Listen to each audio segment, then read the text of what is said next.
Support for Docs Outside the Box comes from Set for Life Insurance. Set for Life means set for less. Their clients get access to the largest portfolio of discounts and unisex rates available nationwide. Check them out at setforlifeinsurance.com and tell them Dr. Darko sent you.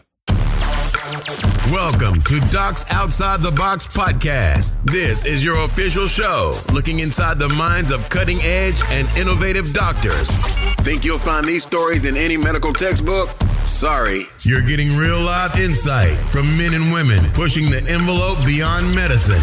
Ordinary doctors doing extraordinary things.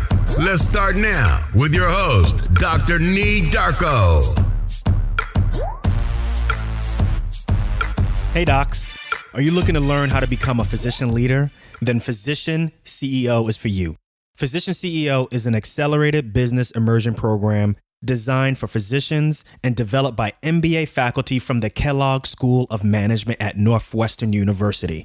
So learn more at www.physician-ceo.com/DOTB.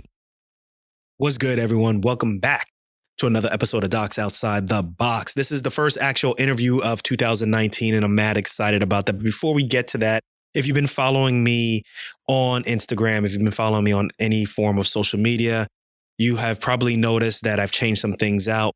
Whether you are on Facebook or what have you, I've changed the banners. I am just basically putting out a new logo, some new branding, some new colors, not only just for Docs Outside the Box, but also for me.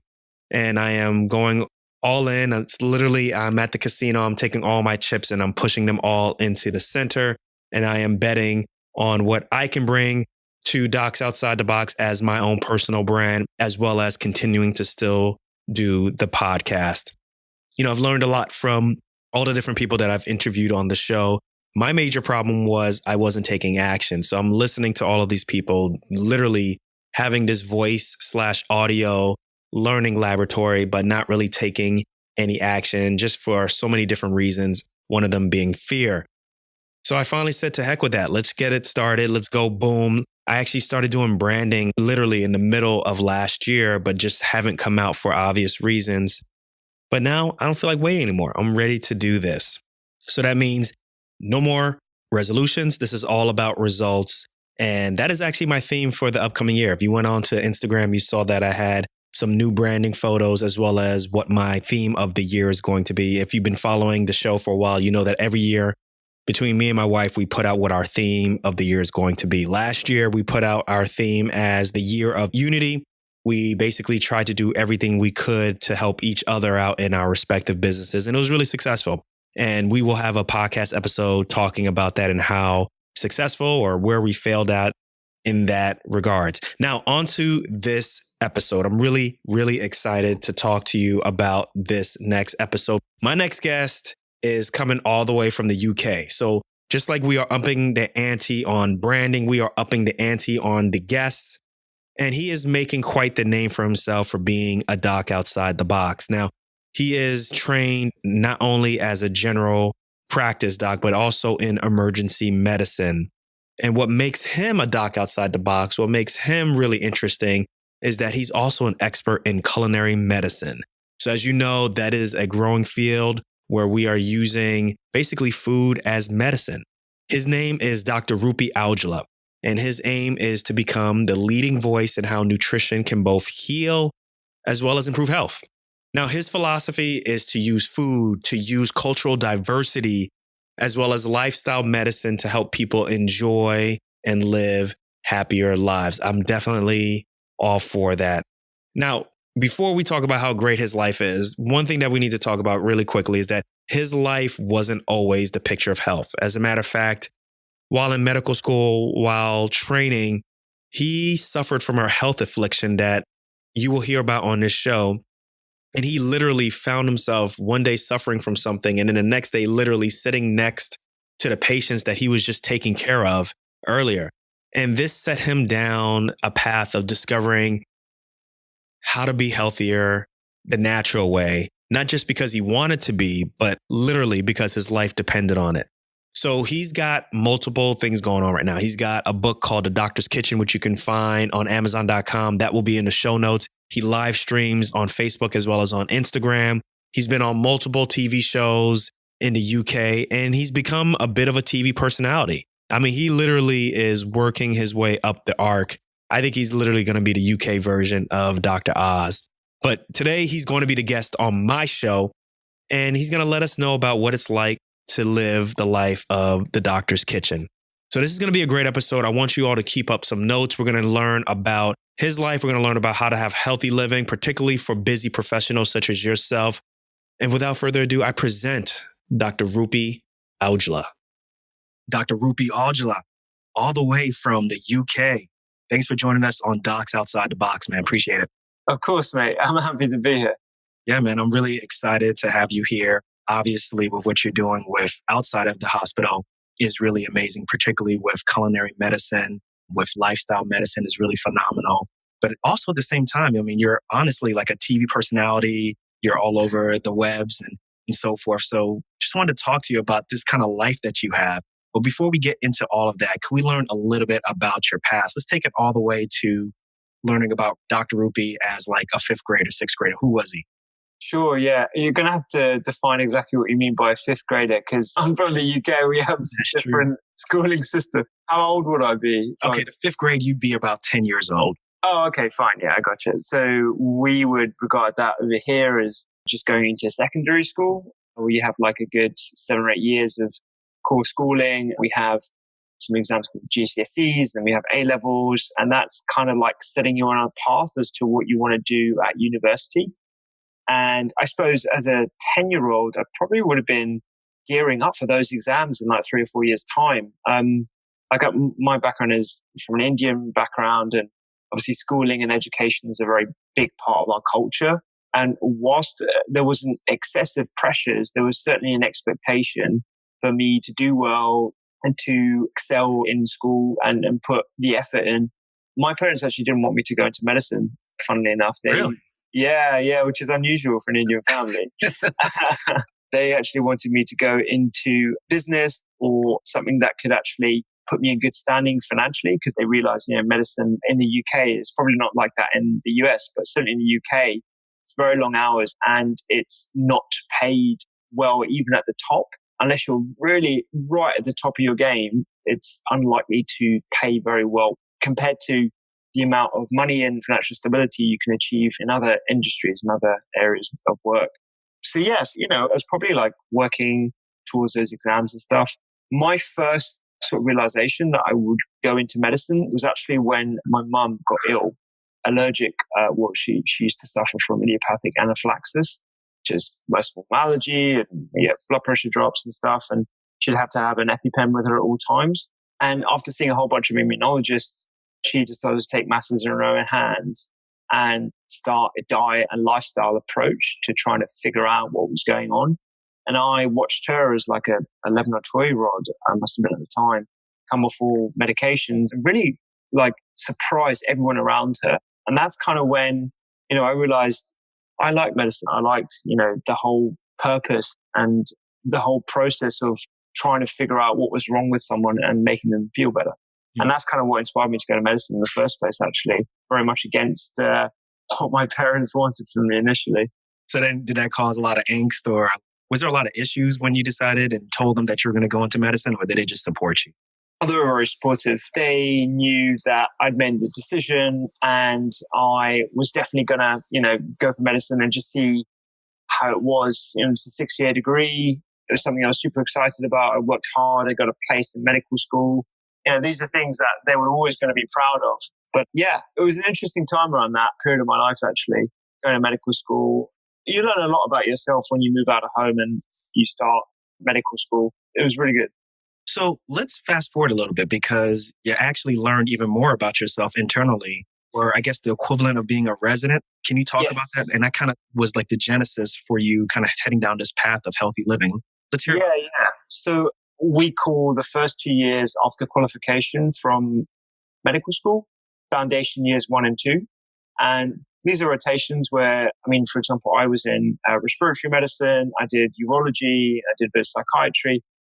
I rotated through a few different specialties before I chose a core training pathway. And it was in that first year I was working in a super busy hospital. Not that they're all busy.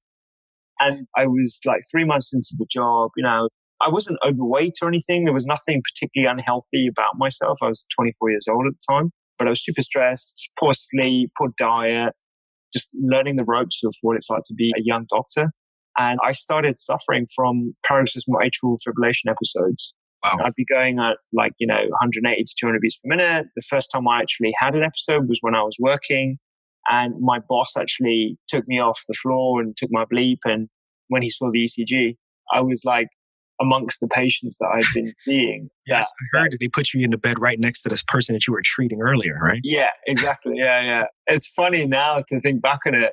But at the time, when you're in this position where you're walking down the corridor halls and, you're looking after people, even as a junior, you feel a position of responsibility and a position of authority. And for that to be rapidly switched in the matter of minutes, it was a really eye-opening experience for me, what it's like to be a patient. I remember vividly, I was being transferred from the medical assessment unit to the X-ray unit. And I was being wheeled down in a hospital gown in the bed. And there was tons of people just walking around, people going for coffees, other people who worked in the hospital. And even though a lot of them didn't recognize who I was and stuff, it was very, very embarrassing. It was a very vulnerable position to be in. And I kind of remember that position every time I'm in hospital today. It's that little insight into what it's like to be a patient. It's super powerful. Well, I really appreciate you sharing that. And, I think that's something that most people, when they say the kind of things have flipped on them when they go from being a practitioner to receiving care, it's almost like this vulnerable state that you have. How did you, what ended up happening? Did you end up taking medicine? Did you have a procedure? How did you end up getting past that? Yeah, so I was seen by a whole bunch of different cardiologists, electrophysiologists, people who are interventionists, and people who just straight up cardiology. So I was put on a whole bunch of different medications, or trialed, I should say. Some beta blockers, bisoprolol, flecainide. I never went down the amiodarone route or anything like that. And I never needed an electrical cardioversion because, I was always stable. But nothing was really keeping me out of these episodes that would happen very randomly 2 to 3 times per week. And there wasn't... pretty scary too, man. Yeah, it was. I kind of got used to it after a while. I remember being in A&E, that's our equivalent of ER. And I just flipped into it, and I don't know, I was just like, I'm not going to get off the floor, man. This is just getting ridiculous. I can't keep on sitting down or taking time off work. And I remember I was looking after someone in recess, and I could have been in the bed. I should have been in the bed next to them, just kind of carried on, which is probably irresponsible of me looking back. But, it was very disruptive to my lifestyle. I just remember feeling immensely frustrated at a lack of reason as to why this was happening and a lack of options, but potentially basically going for an ablation, which all my colleagues were telling me to go for, good candidate, weight fine, no family history, no issues, served as a potential curative procedure. That's what people were telling me at the time. And I was definitely going to go for it, but it was my mum actually who told me, you should look at your lifestyle, just take 6 months of just really trying as hard as possible to optimize your diet, optimize your stress levels, optimize your sleep, and do all these different things. And then, once you've exhausted those lifestyle options, then go for something a little bit more drastic. And she's not a medic, but I'm glad I listened to her. Listen to mama's advice. Yeah, exactly, man. They know what they're talking about.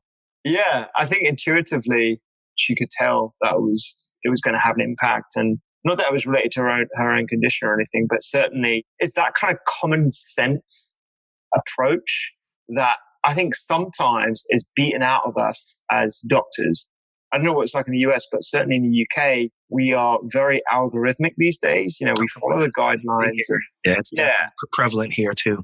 Yeah, I can imagine, particularly from a litigation point of view. You just want to make sure that you're following exactly what your peers would do. And that sometimes leads to a little bit of herd mentality where you don't really question things. It's kind of beaten out of you to step out of line and you stick to what you are taught and nothing else kind of comes into it. I think there is definitely a blend between being creative and actually thinking out the box and medicine as we know, that we are 100% behind and evidence-based and everything else. There is certainly a way in which we can combine the art of medicine as well as the science of medicine. And you're definitely bringing that together right now. I'm trying to. I'm trying to. My expression is through food these days. I've always been into food, even when I was at medical school. It was my mum. She features a lot in my life, obviously, but she's the one who taught me how to make a few recipes, just like 2 or 3 recipes before I went to medical school. And one was a lemongrass Thai curry. There's a couple other sort of like simple dishes now, but they were fairly complex in their flavor and certainly the way they appear. But the way she broke it down for me was super simple. And it's so simple that, I can teach loads of people to how to make the same thing. And, it was packed full of like different herbs and spices as well as vegetables and stuff. And that's kind of been my like meditation, my sort of like mental well-being throughout medical school and beyond now. So when did you decide, well, this is a 2-part question. When did you decide that this was your thing now? Like this is what you're good at? And how did you decide to say, okay, this is it. Like I'm going to take this to another level. Can you take us through that process? Yeah. So once I started doing my whole lifestyle thing, this is probably about 12 months after diagnosis, I was always monitoring like when I was going to AF episodes, how often, frequently, taking a real analytical approach. One day I remember thinking like, wow, I haven't had an episode for like 3 months, and that turned into 6 months, and then it turned to 12 months. And then, I haven't had an episode since. And it's crazy to think that. And this is no medications. And obviously you didn't do the procedure. No medications, no procedure. Just, I still see the cardiologist, still have my echoes, have my cardiac MRIs, I have my blood work and stuff. My blood work was completely fine. This whole journey for me has been trying to retrospectively figure out how on earth this was able to happen. It doesn't make sense that there isn't, a randomized controlled trial looking at someone of my age group introducing diet and lifestyle features and seeing what happens to their electrophysiology. There's nothing to test that, but it's likely that I put myself in the best environment as possible, optimize my sleep, optimize my stress levels, introducing dark green leafy vegetables, probably correcting some nutritional deficiencies that weren't picked up on regular bloods, improving the functioning of my microbiota, the population of gut microbes in our large intestine. And they're responsible for a whole bunch of things, blood sugar regulation, inflammation, neurotransmitter release. And that has an impact on your stress and your perceived stress. And, everything is just super interconnected as I'm learning. And so I started, reading the journals and doing a deep dive into nutrition research.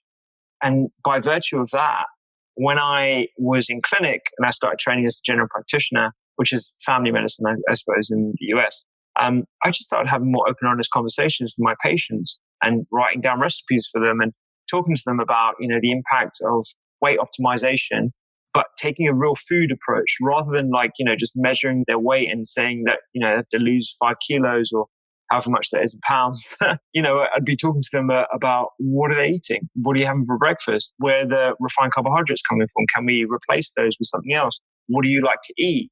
And I just remember just very granular with it then. Yeah. And by virtue of that, my clinic times would be way over, I'd be running late all the time. Okay. And B, I realized there was something missing from medicine as a whole. I got this reputation in my clinic as being the doctor that would talk to them about diet. And then I just thought, I need to create some sort of blog or website or YouTube account where I can instructionally tell people about how to cook simple things, as well as the research behind that and why I'm actually saying, you need to introduce more broccoli or dark green leafy vegetables into your diet. It's beyond just weight optimization. There's a huge wealth of nutritional science behind what we consume on a daily basis, and food really is medicine. And that's when the idea of the Doctor's Kitchen was born, and the light went on. Yeah. But that was 7 or 8 years ago now. And I never actually mustered the confidence to get behind a camera until... What? Yeah. Dr. Aujla, you're a natural, you're on BBC, you're on... Really? Yeah. It was about 3.5 years ago now that I actually gained the confidence to get behind a camera and actually start something that I had the idea for 8 years ago. For me, back in 2011, talking about food and medicine was very unusual.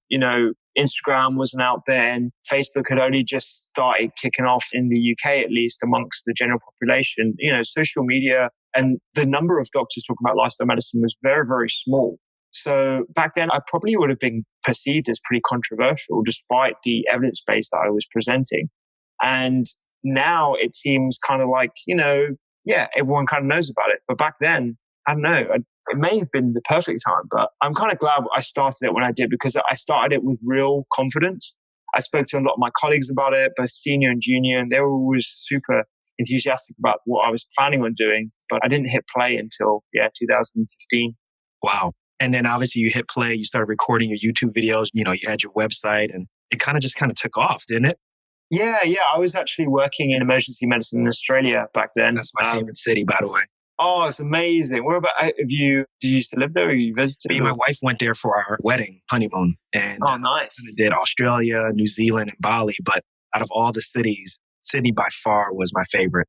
Oh man, I miss that place. Like, I can't wait to go back actually, probably start of next year. But I've got such fond memories, and I've got tons of friends there as well. They all live in a place called Manly, which is like Northern Beaches. And I used to work in a hospital both in Manly and further up the coast in a place called Monavale. And, just like walking down to the beach before work, having a dip, and then going to work and then coming back and having beers afterwards. I mean, it was just such a great place. And it was there. Like, I remember I was living with these two Aussie guys, both surfer dudes. And I was like, I'm going to start this YouTube thing. I need to use the kitchen for a bit. And they were super supportive of it as well. They just thought it was awesome. They really got behind it. So that's why some of my early videos on YouTube, I've got this beautiful backdrop of Sydney. And that's where I started it. And I started getting invited to a whole bunch of local talks and stuff on mind body medicine. I connected with a few other like-minded practitioners. And then about 5 months afterwards, came back to the UK, and I was planning on going back to Australia 6 months afterwards. But I got approached by a literary agent, my publishers. They were like, we see what you're doing as a book. Have you ever thought about that? I was like, no, I hadn't thought about that. All happened very fast. But it kind of snowballed from there. Wow. That's really, really amazing. So can you briefly talk about getting over that fear of, not wanting to be in front of the camera, wondering what people would think, particularly since lifestyle medicine, culinary medicine is something that's fairly new. How did you get over that and really hit play, hit record? Yeah, I practiced a lot, man. There's a whole bunch of videos that will never see the light of day from 2013. And I would just even when there was no camera on me, I would just practice in front of my cooking. Yeah. I would just practice in front of my saucepan, explaining, what is this? Tell me about Brussels. What's so good about Brussels? What is a brassica vegetable? What are the research studies? That kind of stuff. I just talk to myself. Probably sounds pretty crazy now, but and I would get one of my friends to record me as I was cooking and just give me feedback on it as well. So this kind of there's a myth that, some people are natural and some people just can't do it. I think it's a lot of both, but probably a lot more practice. I put a lot of hard work into perfecting how to explain food. I watch food programs all the time. And so probably intuitively, I kind of understand how chefs interview someone and cook simultaneously. Whereas someone who's not used to that, it looks very hard, and it is hard, I suppose. But because I'm in front of it and I live and breathe it so much, it's become second nature. But it's a lot of practice, definitely a lot of practice. But so I've got tons of videos that will never see the light. I just pushed myself to opportunities, even if I thought I wasn't, good enough, or maybe they weren't going to listen to me or whatever. I'll just go for it. And the number of things I've done for free, just turning up and giving a talk on turmeric, for example, and, beasting myself to make sure after work, I've got to look up all the research studies. I've got to be I've definitely got to be hot on my research. So if anyone calls me out on anything, I can offer an honest and evidence-based answer, all those different things. But I enjoy it. That's the main thing. I love it. Because there are a lot of people who are listening to the show who either want a podcast, people who want a blog, people who want a YouTube, be on video, and it's just that one thing that they can't get over, So it's really good to hear from your standpoint, who's, looks like you're way ahead. You're doing excellent. I saw your BBC interviews and stuff, and it's cool. Every now and then, even people who you aspire to be even struggle at one point also. So Now, I want to ask Dr. Rupy, with your busy schedule, obviously as a general practitioner, even spending time in the ER, night shifts, doing what you're doing right outside of the hospital, like how are you able to stay healthy? How are you able to stay fit? There's a lot of doctors who have similar schedules. Like, talk to them. How are they able to, cook a healthy meal for themselves or even just eat healthy with those kind of schedules? Yeah. It's a really common thing. I've actually started doing videos specifically for my emergency department. So there's like a mini mart right opposite the hospital. And I remember going there and I thought, I'm going to record a couple of videos. I'm going to pick up the fresh vegetables. It's going to be less than £5, which is about $7 or $8. And then cook it at home and then show them exactly what they can achieve instead of going to the takeout joint, which is like a couple of like roads down, which a lot of them rely on, particularly if they're coming home at like 10 or 11 p.m. No one wants to cook at that time. But I think the first thing is I've fully qualified as a family physician. I do a mix of both emergency medicine and general practice. Given that I'm fully qualified, I'm able to essentially slot into all the different shifts that they have, but I work part-time. And that allows me to do my podcast, my books, my articles, the odd TV stuff, radio, like all the other things that I try, and the non-profit as well, and the website. Non-profit? Yeah. The culinary medicine stuff. Yeah. So I'm probably busier than I was when I was working full-time as a doctor and doing all this other stuff as well on the side. But I work probably 2 or 3 days a week now in clinical work, and I divide my time up between the 7 or 8 other things that I'm doing. I'm doing a master's in nutrition medicine as well. So it's like, I get asked this a lot, and I should probably do a YouTube video on it, because the things that keep me motivated are leading a healthy diet and being accountable to not only myself, but other people. Because people look at me now and like, all right, how do you actually do this with a hectic lifestyle? How do you actually cook? There's a few hacks that I always have up my sleeve in my kitchen. Oh, that's what we want to hear. That's what we're here for. Yeah.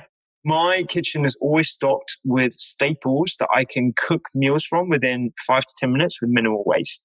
So these are things like beans, legumes, lentils that are pre-cooked, and you can get them in packets, you can get them in cans. And, we don't need to be snobby about these sorts of foods. They are absolute lifesavers when you're working in shift work, and they offer good sources of plant-based protein and fiber, really, really good sources. So black beans, chickpeas, peas. The other thing I always have in my fridge, or my freezer rather, are frozen vegetables, frozen peas, frozen chopped carrots, frozen sweet corn. The nutritional value of those are preserved when you actually freeze them from the fields. And this is how they're actually preserved. And a lot of people, they feel that they always have to go for the fresh veg. And then if you stock your fridge and you don't use it, they go off.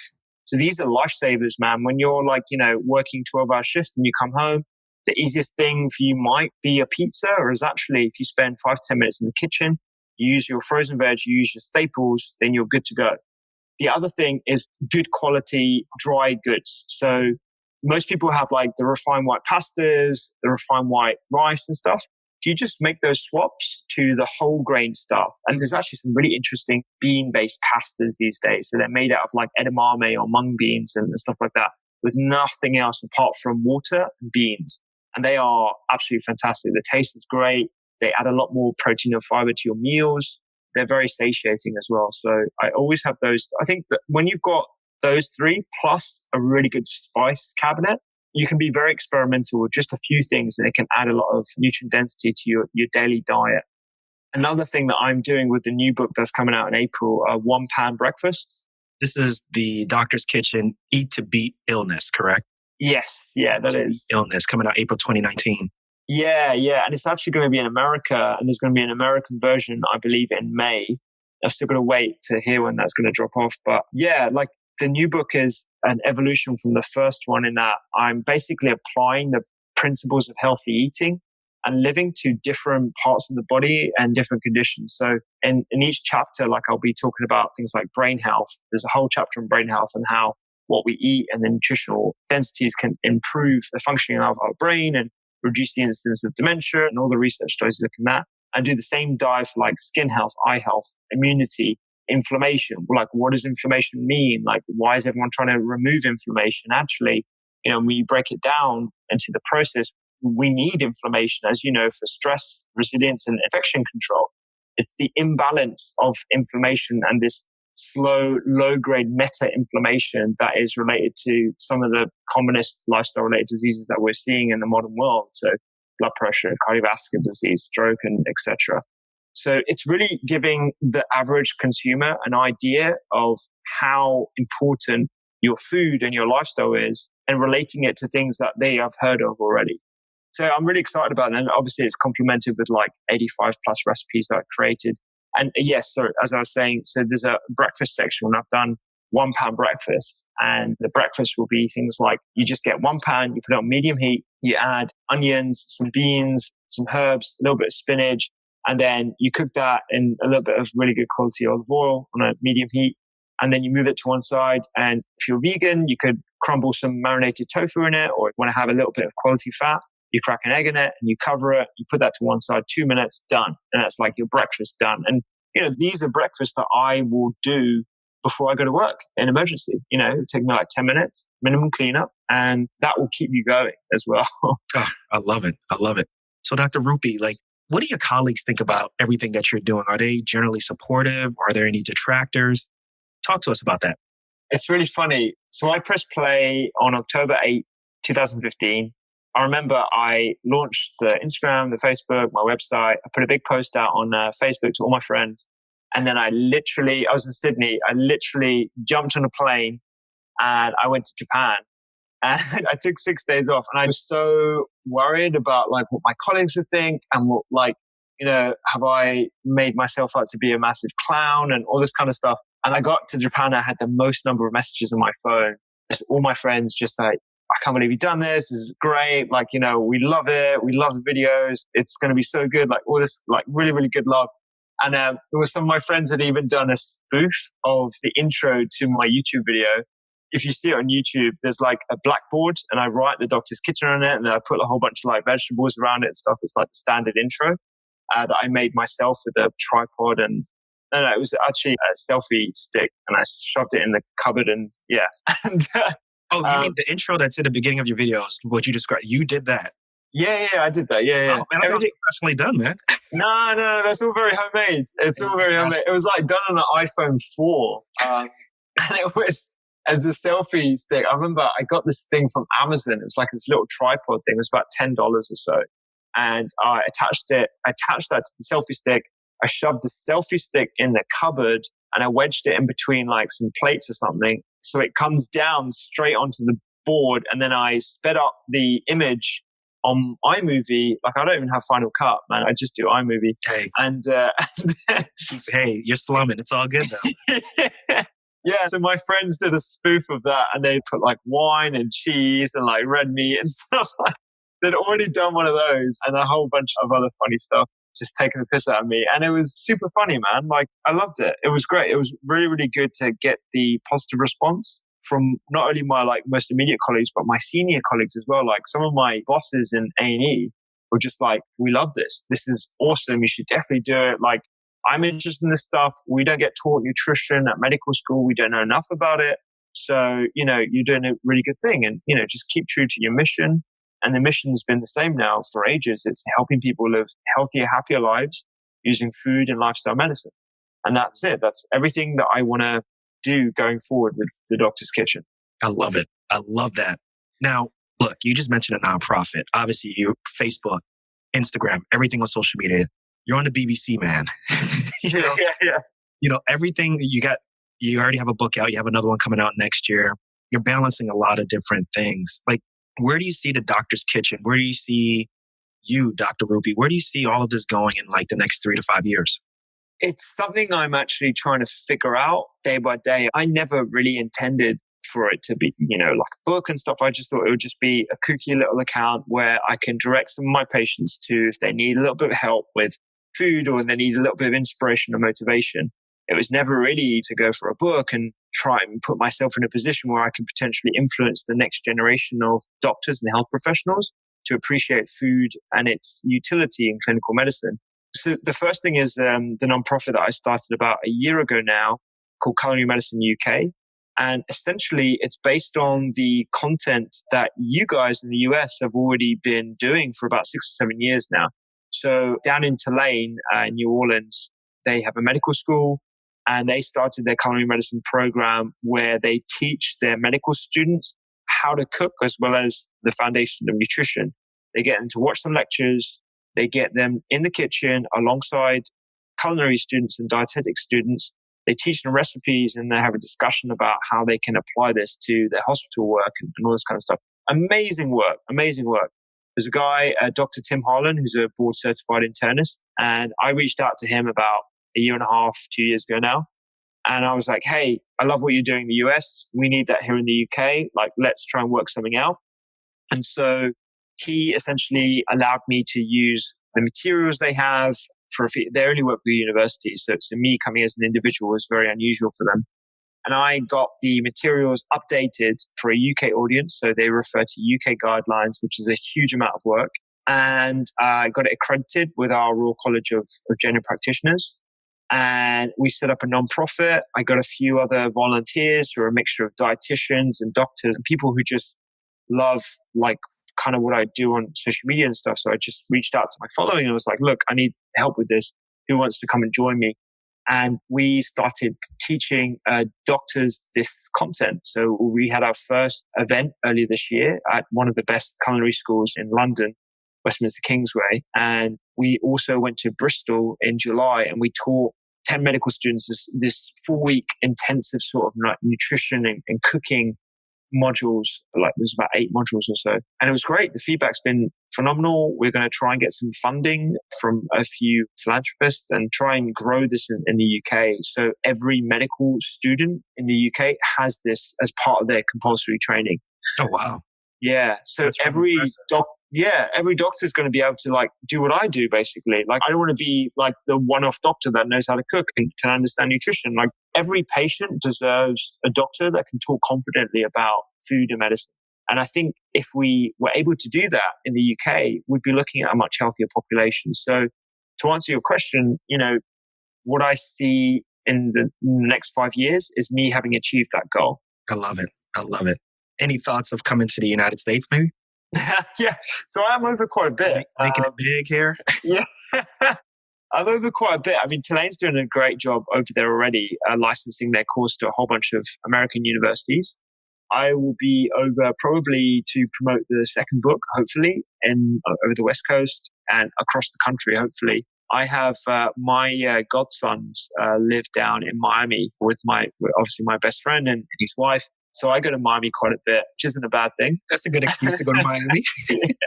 I did my trauma training down there. It was fun. Oh, did you really? Yeah. Wow. I can imagine, mate. Ran out of money quickly. Yeah. That's for another show. Yeah, I'm sure. Yeah. So yeah, it's great. I go to the States quite a bit. I love it. Well, look, Dr. Rupy, this has been a great interview. We are at the end of the interview, and I just want to ask you some quick, fast-fire questions. Shouldn't take too long. Just tell me the number one thing that comes off the top of your brain. You game? Yeah, let's do it. Okay. If you can pipe down everything to pretty much one thought, one idea, what's the one thing you want people to learn from this podcast? That's a good one. I would say, I'm assuming this is mostly going to be listened to by doctors. And I would say health, pre-med students and residents.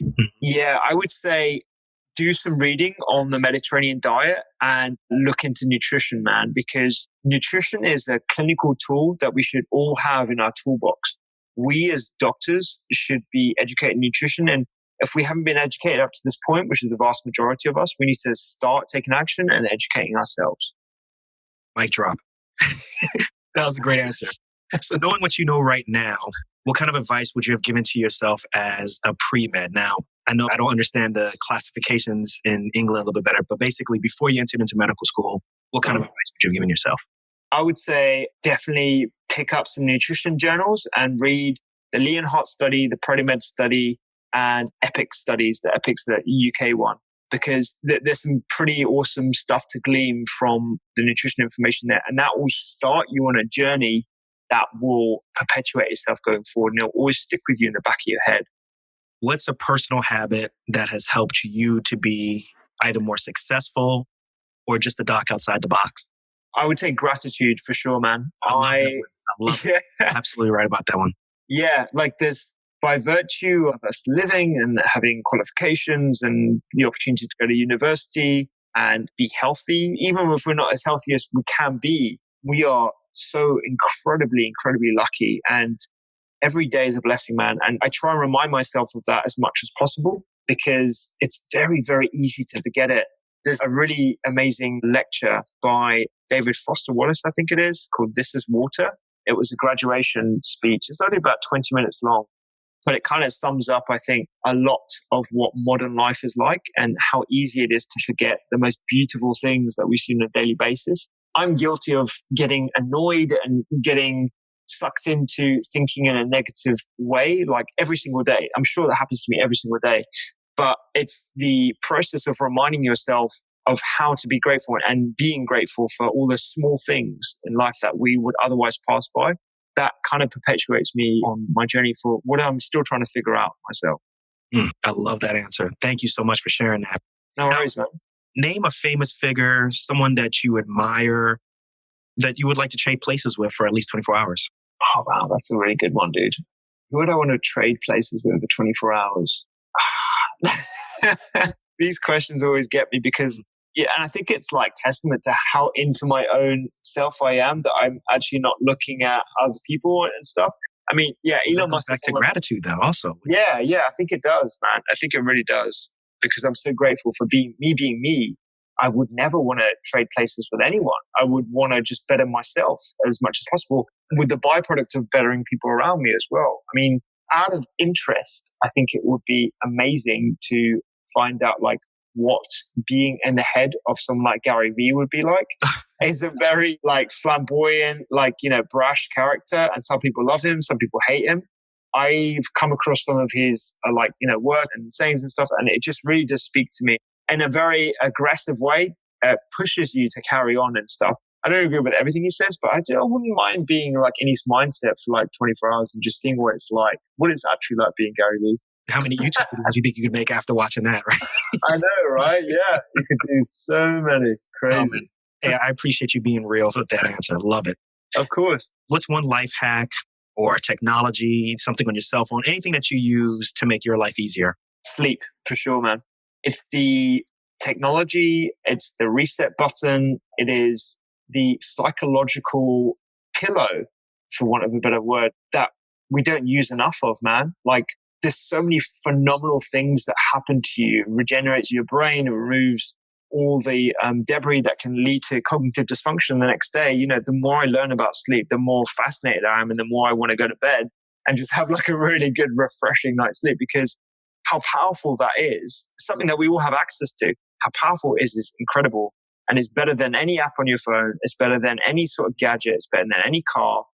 Honestly, it's, one of the best things. And when I don't have a good night's sleep, one of many reasons, like just living your life or having a good time the night before, or, spending time with your friends or dinner and stuff like that. But, when you do have a good night's sleep, it's very, very noticeable as well. Great answer. Now, I want you to complete this sentence. I ask this question to all my guests. It's, I'm not just a doc. I'm a health guru. Nobody else has answered that before, so I love it. I love it, man. Excellent. I'm being told I'm a health guru all the time now, so I'm just going to own it. Yeah, man, you should own it, man. I love it, man. I love it. Dr. Rupy, I really appreciate what you're doing. I found you a year ago, and been following your ascent, through YouTube and now through Instagram, and I see your Instagram lives, and it's really impressive. And, talking about trying to get over something, for me, I started my podcast 2 years ago, and I didn't think that let's leave it to you like this. I was really nervous to contact you, and your team has been really gracious, and you given me the time to interview you and learn about, your inner workings and how you've been a doc outside the box. I truly believe that people listening to the show are really going to learn a lot from this. Obviously, you got a reach in England, but obviously, that reach is going even across the pond to the United States. And I think we're all better for it. So thank you so much for your time, man. Thank you so much. I just want to acknowledge you for what you're doing.